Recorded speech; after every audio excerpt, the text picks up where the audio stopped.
All right, Bob, can you give us a nod if you believe we're go for launch? Okay, we're good. We can't hear him, but we can run our meeting. So I'll take over and say, it appears as though we are live on Zoom and YouTube. Mr. Casa, the meeting is yours. Thank you, Dr. Bauer. Greetings, everyone. Welcome to the August 2023 Safe Schools meeting. And it's a call to order. We'll begin, as always, with the Pledge of Allegiance. I pledge allegiance to the flag of the United States of America and to the republic for which it stands, one nation, under God, with liberty and justice for all.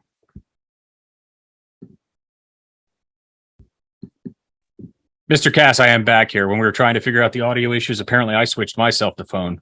So I disconnected, came back in. I think you can hear me now. Yes. Good. Absolutely. I can hear you as well.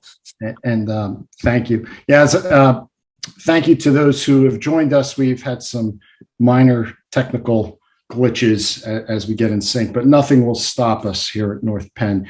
I also, as I was looking over at some of the technical issues, forgot to say the word indivisible. So one nation under God, indivisible, with liberty and justice for all. So thank you, Mr. Gilmer, for getting us back on track and everyone that's here tonight. We can move on now to section 2, an approval of the minutes from June 26th, 2023. Do we have a motion? So moved. Second. Any comments or questions about the minutes? All right, all those in favor say aye. Aye. Aye. That is unanimous, and the minutes are approved. With that, we'll move to the informational items here just before the start of our school year this week. Really looking forward to hearing from the team and appreciate all the work that's been done by the administration. Mr. Rohn, you and your team in particular, appreciate all the work that's been done. And I know we have some special guests tonight and updates as well. So looking forward to that. Thank you. Go ahead, Mr. Rohn. Absolutely. And so at this point, I'll turn it over to Ms. Christina Liborowski for her report on communications. Yeah, we're going to wait here a second. Brandon, I'm not sure she was able to call in yet. I see her microphone, not as a telephone. So we can wait. I don't know if Christine, you can join us or not. I don't think she's in there yet. So if you want to move on to the second item. Yeah. I'll move on to the update reports and then she can jump on when she's here. So first, I'd like to start off with the Alice training update. For those of you in the community that are watching this live or maybe watching this later, we spoke back at budget time and at the end of the year around moving to Alice-based, option-based training. And so we have begun that process this week. In fact, today I had the privilege of sharing through the entire district about Alice and the concepts and why we were doing this and some direction in that.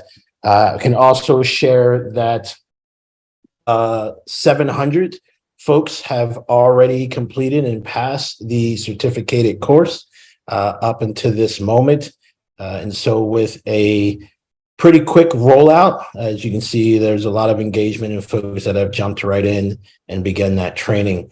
Not only is Alice available in the learning portal from Navigate 360 that we purchased, but there are several other trainings that are available to all our staff that can be used, such as understanding opioid addiction, vaping, suicidal awareness. So there's kind of a Netflix of additional training opportunities that come with our package, including the Alice, and all of them are certificated training. So we're excited to be able to put yet another resource into the hands of our district staff. And at every level, I want to make sure that I'm clear that it's not just teaching staff. It's every staff member across the district that participated not only today, but has access and are required to take the online Alice course and have the additional resource trainings that I just spoke of. And so that is super exciting to yet again put another tool in the toolbox for folks around safety, and crisis management and response.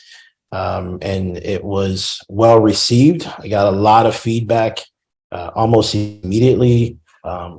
Questions from folks who now have the wheel of thought spinning and starting to think about their environment and the building and situational awareness.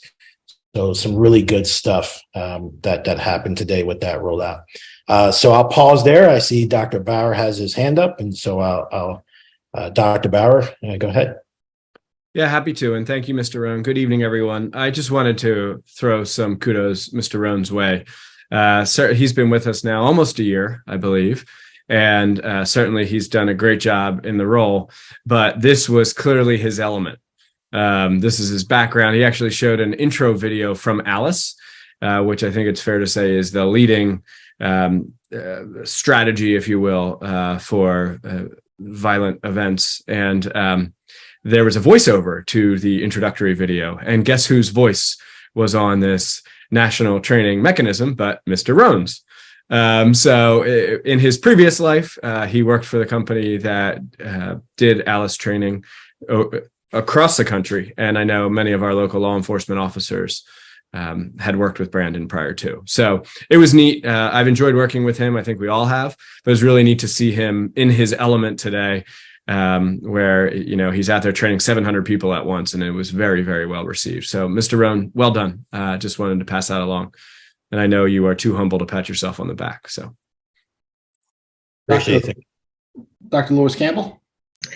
Mr. Rohn, I was just going to ask, can the board or the Safe Schools members get a snippet of that beginning of the training? Not tonight, of course, but another time that we could look at it?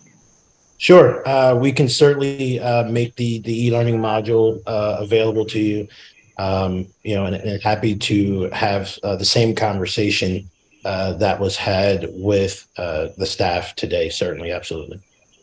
Okay, so thank you. And I'm going to ask that you raise your right hand over your head, high up, go across your face, turn your palm to the rear, and pat yourself on the back. Congratulations.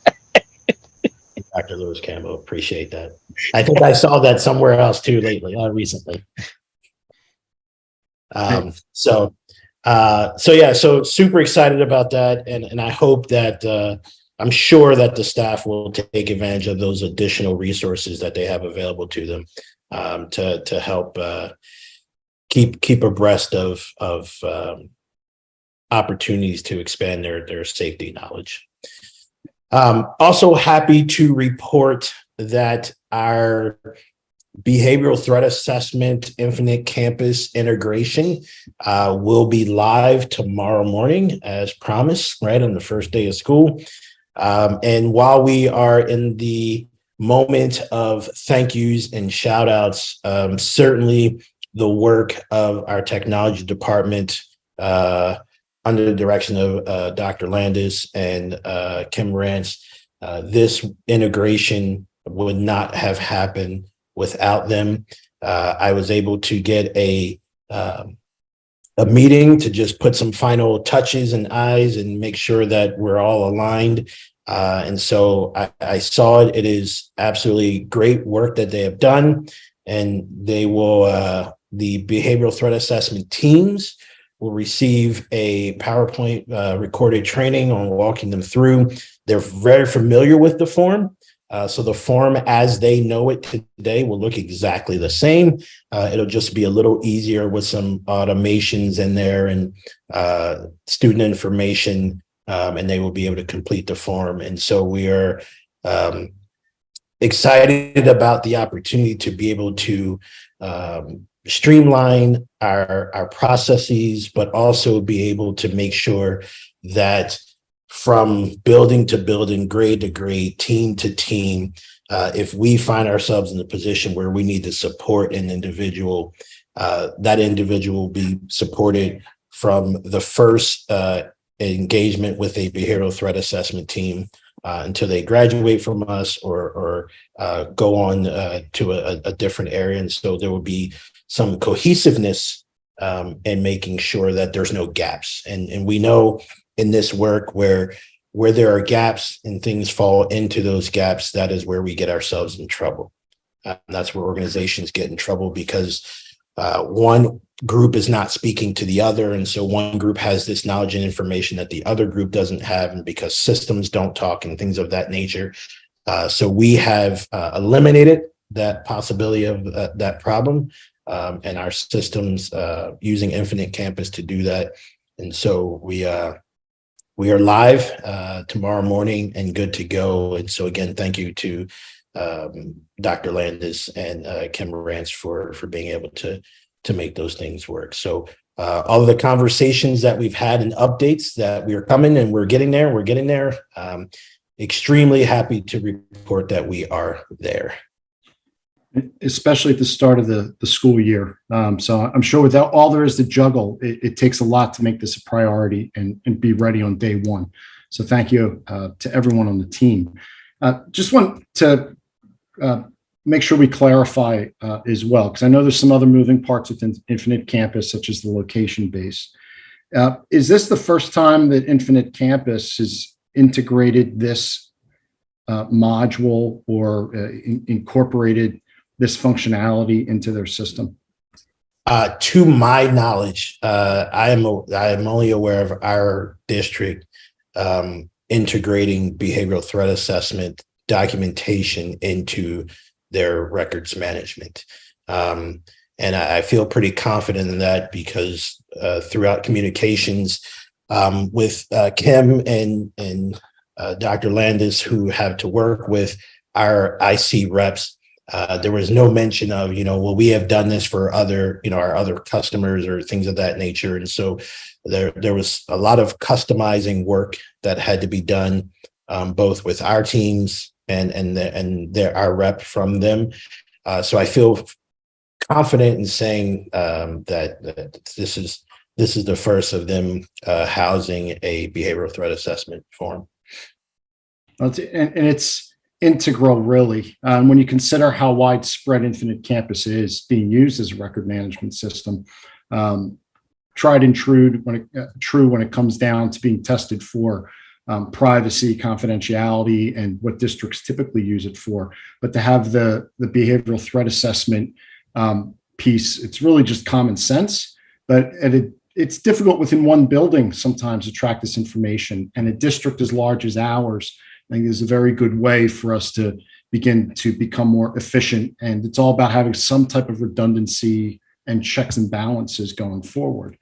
And that's just within our own ecosystem, so to speak, for behavioral threat assessment. Is the location based aspect in this rollout, or is that something still being developed? As far as documentation, yes. So we will be able to pull and generate reports based on location, based on grade. Any of the data that we are putting into the system, we will be able to report out on. So, it could be incident type. What type of incidents are we investigating? Are we investigating more of, suicide ideation versus, terroristic threats, or whatever it is? We will have ways, again, to be able to report out age, any other ways that we generally pull data from Infinite Campus. This will allow us to be able to pull that same data. And that's exciting, because it might not be pure predictive analysis, but I'm once again not aware in K-12, at least speaking for Pennsylvania, of any districts who are looking at this type of granular data so that it could be more proactive. It's revolutionary if a school district or school board in Pennsylvania is actually looking at this information once a year to ensure its accuracy. What I'm excited to learn more about as we go forward in this committee is that we are going to be looking at this in next to real time, not stale information, and the ability to look at a variety of data points, including types of incidents and location, really helps us invest in the right type of resources in the right places as opposed to just, major expenditures that you're trying to catch a problem that might not exist everywhere. And so this could be very helpful, not just for a culture of safety and that climate, but also in protecting taxpayer dollars when it comes down to protecting our schools. So thank you. Absolutely. Just to go back to the Alice training, that was the number 700. That's how many staff were trained just this week? No, that's those that have actually gone through and completed and received their certificate on day one. So today we rolled it out. And so there are still folks in the progress, pipeline. But that was just a real time grab of numbers of folks that have completed all 6 modules since our training this afternoon.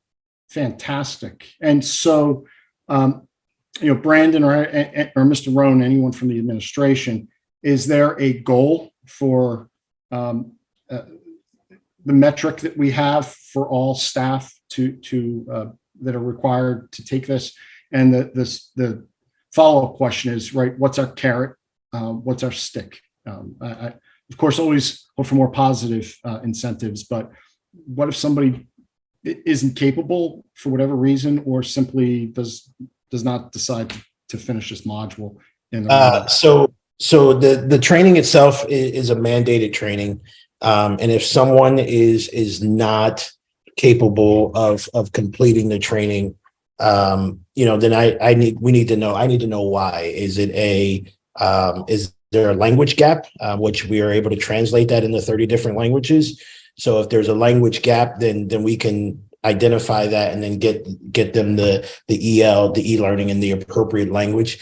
I would say, and I think I've said this, very few times here at North Penn, there are very, I don't have too many non-negotiables. This happens to fall into one of the, into that. So if there is a gap between why someone is not completing the training, then we need to identify that and provide the necessary resource to get them through the training. And we, as recommended by Dr. Lewis Campbell, we will make that available to you. And you will see that the training is trauma-informed approach. And so, there's no, scared reality tactic into this. It's really understanding human performance and responding to crisis under stress, and why options-based is truly the best proactive response out there. And so, there's very little reason why I would, think that we would not have 100% compliance. There's no craziness or shenanigans, and it's very straightforward. It was developed by experts in the field, both from public safety world and the education space. It is, it is the leading training out there. No, I'm glad to hear that that's our goal, is 100% compliance. And I think that just underlines the importance. Oftentimes, I don't think enough organizations, districts, or even in higher education, realize the importance of human resources in ensuring compliance in public safety and security initiatives. And that's why it's so important with this training. So thank you. We look forward to hearing more about the results and seeing where this continues to evolve. Thank you for your time with those digressions, Mr. Rohn. Any other comments or questions from the committee on these 2 topics? I'm seeing shaking heads, which means certainly not last and definitely not least. Ms. Liberoski has her presentation. Yeah, she should be here. I've enabled her microphone, so she does need to unmute there. There should be a code in there, Christine, to unmute. I've enabled you.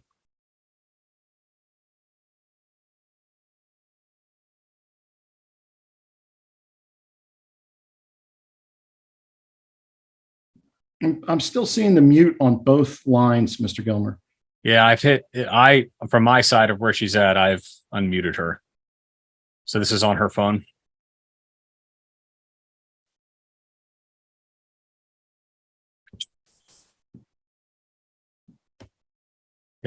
Still not there. I can see her, but Yeah, Bob, I can see that you have given her the ability to unmute.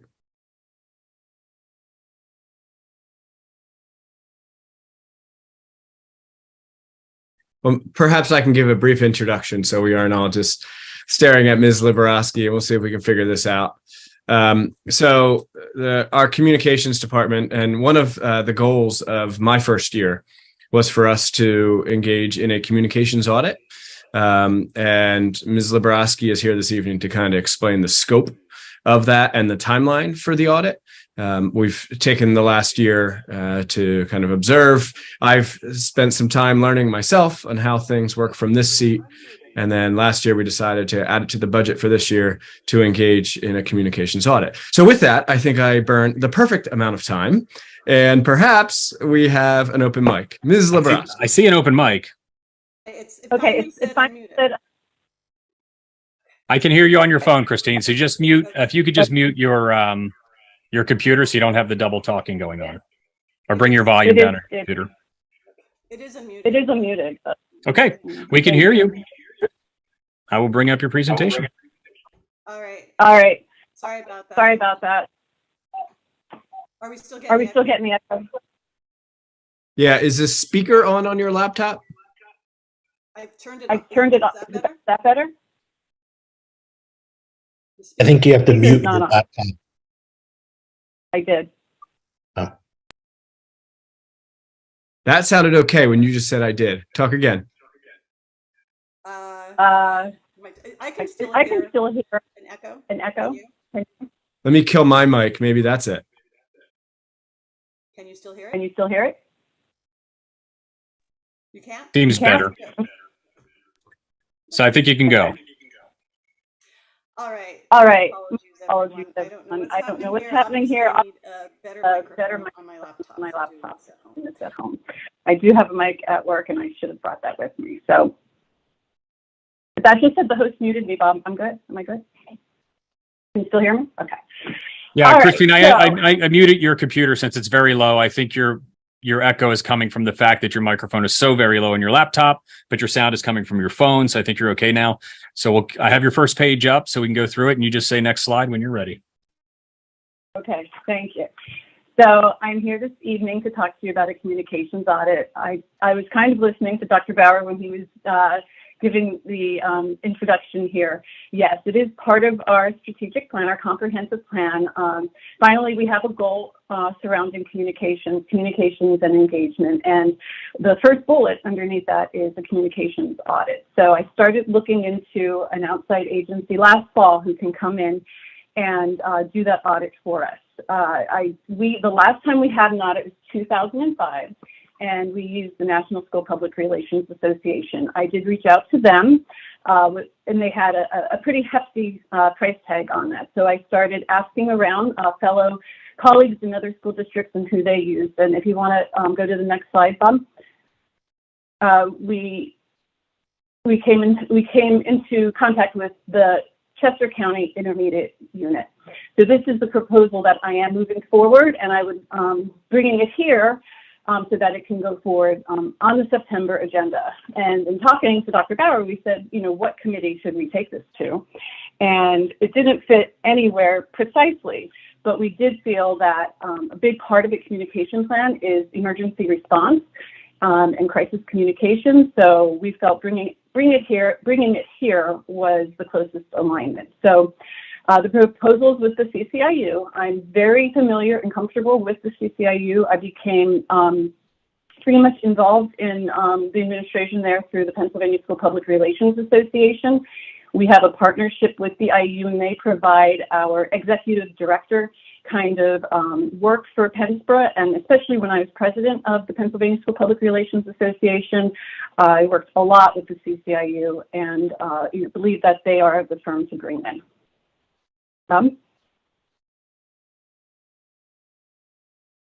So what could a communications audit give to us?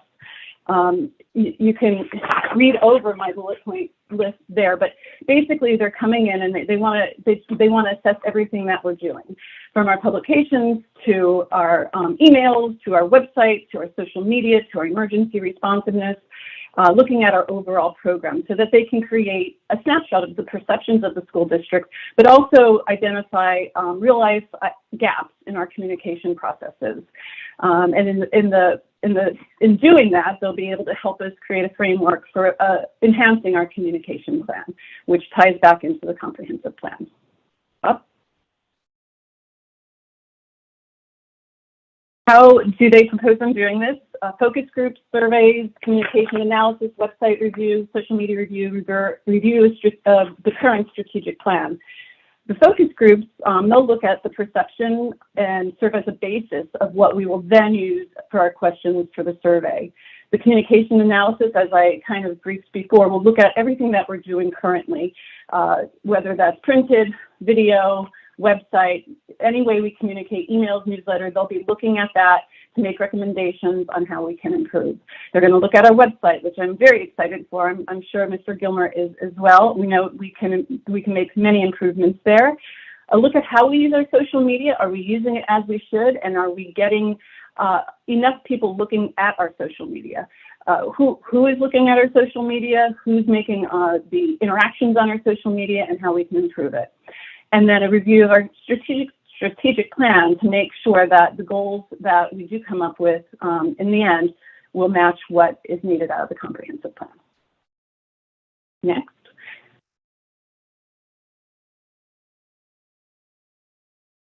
So when we have the focus groups and the surveys, they're really going to be focusing their questions on these areas. When I'm talking about knowledge, they're going to be looking at awareness of our program. So does our community, do our families, do they know the programs and the services that the school district offers?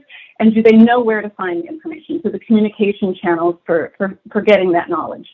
Attitude, you're looking at the perception of our communication, not necessarily the school district, that might come up, but the perception that there's a level of trust in what we're communicating, where it's timely and it's transparent. Then behaviors, how much does our communication influence people's decisions within the school district? And the outcomes, what is the role of communications in meeting the district's goals? Next, Bob. So I wanted to just show you two slides that you've seen before, I believe, from the Hanover survey. So this is basically the only way we've been getting back data on our communication and not just perceptions of how we communicate. And, you know, I think that we did pretty well. When you look at these, and the next slide too, Bob, you can go back and forth. But these are what we hope to get from the survey, is how to improve in all of these areas and in other ways that this survey, the Hanover survey, didn't really get to. So this is taking what we've learned from the Hanover survey, but really digging in deep, but then giving us recommendations, strategies to improve. We didn't really get that out of the Hanover survey, and this communication audit will help with that. Next. So the timeline, what does this look like? So this is a big project for our department, for the school district. So it's 16 weeks. I'm proposing that it begins in mid-October. And you could read through everything that we do. So it starts with individual meetings with leaders in the school district, the communications team, and then we will talk about who should be in these focus groups. We'll invite them to the focus groups. From the focus groups the CCIU will be able to develop the survey, and the survey will be sent out, and then they'll spend quite a while analyzing the information. And I expect I would have a presentation for you week 14, 16, which comes around the beginning of February, if you count it out. Next. And deliverables, what will we get from this audit? This is really important. This is why we're doing. So we will find out the current perceptions, expectations, what people really think about North Penn and how we communicate. We'll measure those perceptions both quantitatively and qualitatively. We'll measure the effectiveness of branding in the district, which is an area that I'm especially excited to do. I think we can do a lot of work there, and our marketing messages. Benchmarks to assist in the district in measuring the effectiveness of its communications plans in the future and adjusting the needs to meet the goals of the district, and recommendations for improving for all targeted audiences. Bob? Finally, what you've all been waiting for is the cost. So as I mentioned before, I believe the CCIU, there's one more bullet point up. There's two more bullet points. So as I mentioned before, they're very reasonable. When I looked at NSPRA, the National School Public Relations Association was over $20,000. That is what we spent in 2005. So I really thought it was a bargain at first because it wasn't increased, but we paid too much back then. So for just under $7,000, I believe we can get the tools that we need to build upon the communications department that we have in the school district and make it even better. So what I'm asking is for the committee to recommend that we move this for approval at the September meeting. Next. Thank you, Ms. Thank you. Liberos. Questions? Any questions from the committee or comments? Ms. Wesley. Thanks, Mr. Casa. First, Ms.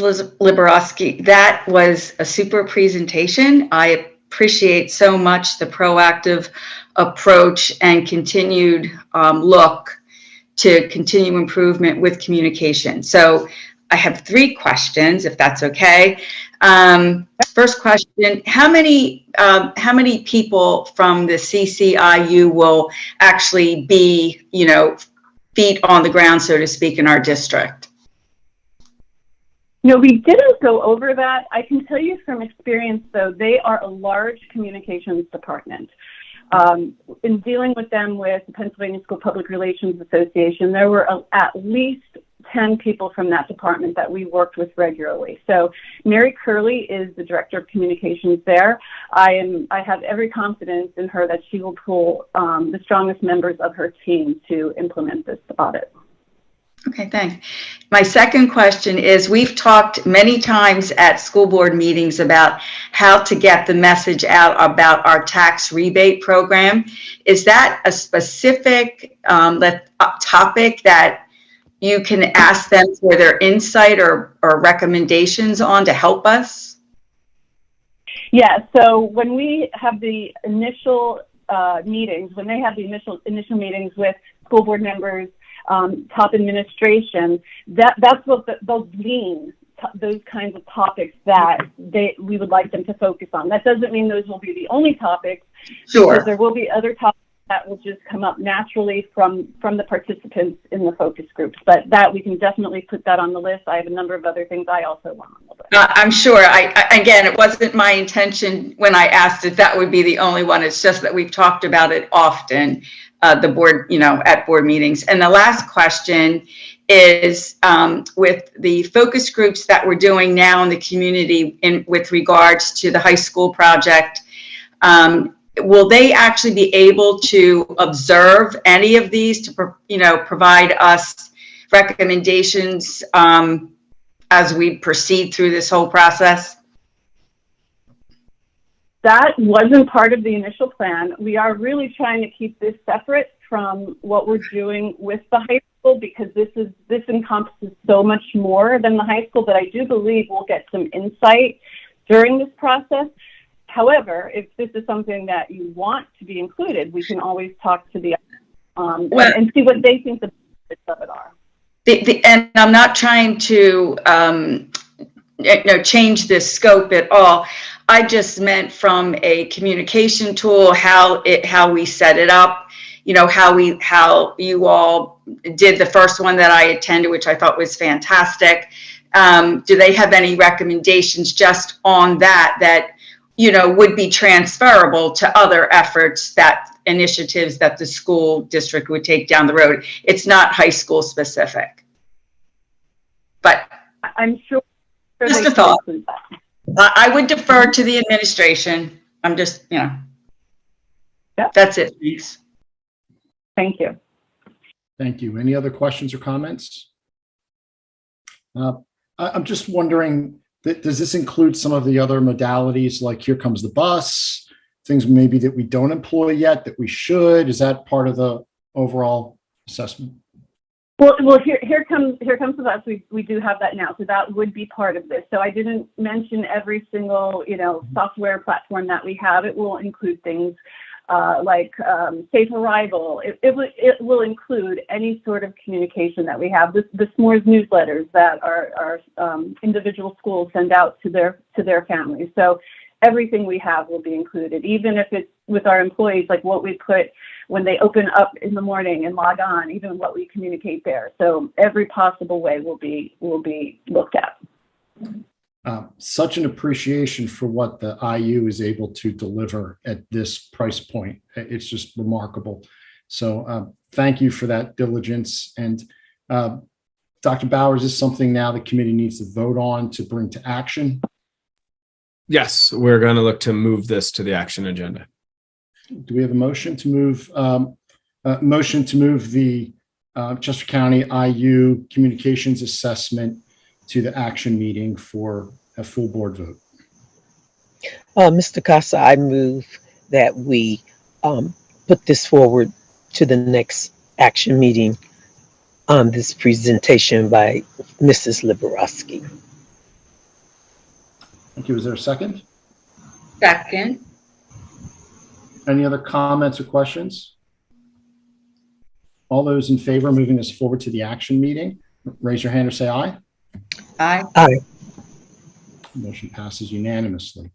Thank you very much, Thank Ms. you. Liberowski. We look forward to the process and seeing the results. Thank you. And with that, Mr. Rohn, I believe that wraps up all of our informational items, correct? It does. It does. Once again, thank you to everyone on the committee and administrators for your time this evening. Thank you. Is there any other business that the committee would like to bring up? Seeing none, we'll move forward to public comment. Mr. Gilmer, does anyone have their hand raised? We do. We have one hand raised. All right, I'll put my glasses on then. Individuals attending this meeting and intending to speak to the committee should be aware that they are being recorded. In order to meet the requirements of Pennsylvania's Sunshine Law, it is necessary to record the names of all citizens who speak to the committee during the meeting. To assure compliance with this requirement, it is essential that those planning to address the committee raise their hand electronically in municipality portion of the meetings and taxpayers district to provide comment and matters being discussed meeting or matters that may be the Safe Schools Committee, not designed for debate or discussion with members of the committee. One of the committee members may choose to respond to public comments that have been made or requested a member of the administration follow up with speakers after the meeting. Members of the audience are asked to limit their questions and comments to 3 minutes. This is in reference to board policy number 903, revised February 17th, 2022. Thank you, Mr. Gilmer. Okay, up first is Jason Lanier. Jason, I have enabled your microphones and you're ready to begin. Please unmute and state your name and municipality for the record. Jason Lanier, Lansdale. I guess I had a question regarding the process of any professional service. I mean, it doesn't seem like a big price tag attached, but I thought all professional services, unless they're already contractual, there's a contractual agreement, need to go through a request for proposal process, if I'm not mistaken. So the Chester County IU, I really don't know anything about them. Maybe they're fully qualified to do such things. But then again, isn't it supposed to be put out for proposal to bid? It's a declarative question. I'm not accusing anything. I'm just wondering because I always thought that I had a previous conversation with Mr. Shiraki, and he mentioned that everything, even commodities, have to be based solely on price. So, you know, how many cubic meters of gasoline or gas of natural gas or whatever, lowest price wins the day. But professional services still need to go through an RFP. That's my understanding. If I'm wrong, I'm willing to hear it, but could you please clarify that? Thank you. Thank you, Mr. Lanier. We'll see if there's any other questions, then I believe we can address that concisely for you. For tonight. Thank you. Very good question. One of the reasons, certainly, I wanted to, for the community, we were revising the procurement policies of the district. So they not only just align with the minimum standards, But this board has put in policies, to your point, to make sure that everything is reviewed on a certain type of schedule. As you mentioned, commodities are different in terms of lowest price versus best value. And there are certain categories, that cuts across. And I'll defer to Dr. Bauer and his expertise to explain that much better than I ever would. Yes, thank you, Mr. Casa. I am not a business administrator, and Mr. Scrocki is not on this call. However, I believe the threshold that would dictate us putting these services out for RFP is $12,000. And this is under that cost. So there's no need for an RFP. That said, it is best practice to get multiple quotes just to kind of compare. And as Ms. Liberoski outlined, the costs for the IU to perform this service is dramatically below that of the leading organization in the industry. So we're below the threshold. I believe Mr. Scrocki, if he were on the call, would say he certainly approves of the expense. Thank you. We'll hear from it if not. Thank you, Mr. Lanier. Really good question for clarification.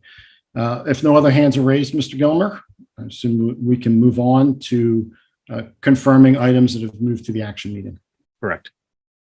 Okay.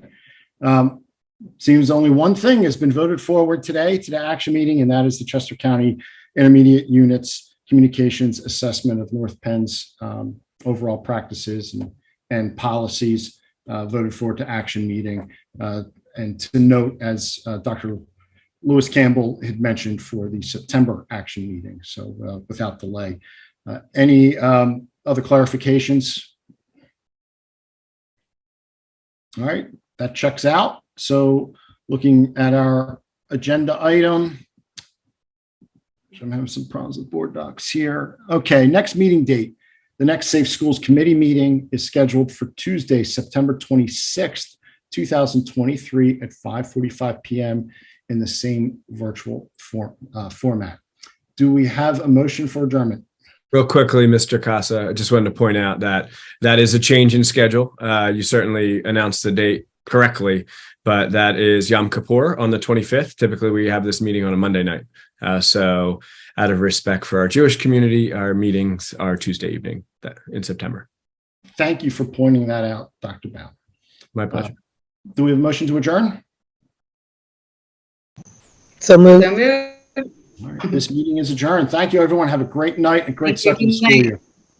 Thank you. Good night.